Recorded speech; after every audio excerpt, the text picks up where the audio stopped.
Alright, so this is the first tutorial page. The user is greeted with a tutorial. They could go ahead and play a video or whatever it is. Alright, press continue when they're done knowing how to use the app. Then they're now to the EULA page. Scroll down, they could actually decline it, go back to the tutorial page, or go back to the accept. Click on accept and be taken to a sign up page. User is going to enter all the credentials to sign up. So let's just go ahead and Bob Smith, Brooklyn. Who are you sending this video to? Thomas, Brooklyn Junction. I don't know how to spell. Alright, city, Brooklyn. Alright, state. A list comes up. That way it's easier for the user. Let's say he's in Virginia. 1, 2, 3, 4. Phone number 1, 3, 4, 6, 1, 8 dash dash dash dash. And the keyboard, if you notice, all the input options depends on the type of data the user has to input. Like for the phone number, it comes to numbers. For zip code, it's numbers. For city, it's all letters and characters. So that's helpful also. tp@gmail.com, at ale.com, whatever, ai.com, don't matter.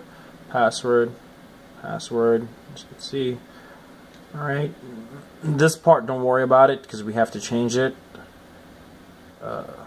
Phone number, yada yada, put a phone number, and now we're going to hit on sign up. Alright, as you can see, a progress bar is going to allow the user. The button is disabled at the bottom. It's basically contacting. It says welcome, profile has been created, and it's going to take the user to the dashboard now. Alright, remember that the user is going to need to sign in anytime they log out the app. Right now we don't provide that feature. So now you're greeted to the dashboard screen.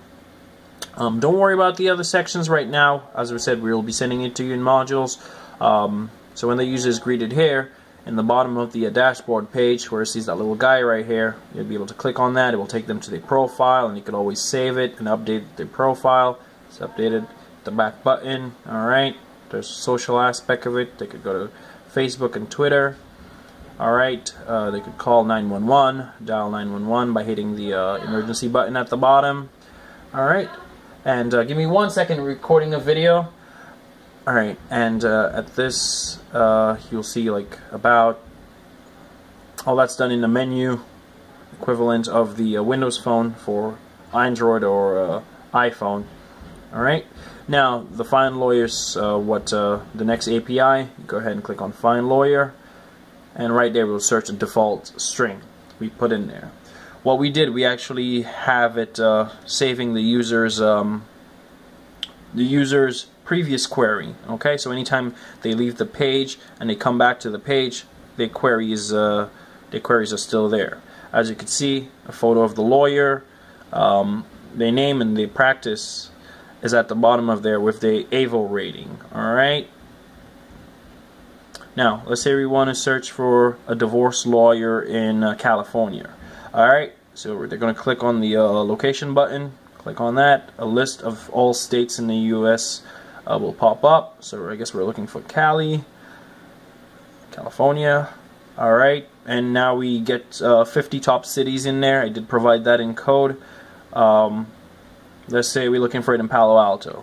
Alright, now it's going to filter. Now we found one guy in Palo Alto who does DUI and all that. Okay, now let's say we want to filter it by DUI, criminal arrest, accident, whatever. Let's filter it. Alright, we're going to filter it by, let's say, divorce lawyers. Alright, there we go. We found 3 divorce lawyers who actually registered for the service in Palo Alto, California. Let's say we want to go ahead and do DUI. It will load those.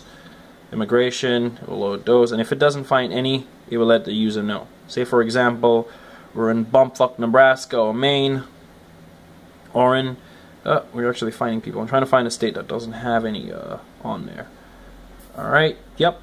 So we couldn't find any lawyers in a certain city. So it basically will tell them, hey, they have to search a different city or state. Go to Vermont. Yep, no lawyers found there. We could filter it up. Now we found lawyers in that city who does personal injury. Alright, and we have a list of them pretty quick. Now, if a user, say, they've found a lawyer they like, they could go ahead and tap on it, okay, and it will take them to that lawyer profiles page. Now, they'll get the contact information, they'll get the address, they'll get the rating, and the full list of different things. Give me 1 second. Alright, now, they want to call a lawyer. Anytime they tap the phone number, it will go to the pin pad to dial to call that lawyer. Alright, let's say they want to get the address to pull up in like Google Maps or Bing Maps. They could go ahead and click on it. It will launch Google Maps, and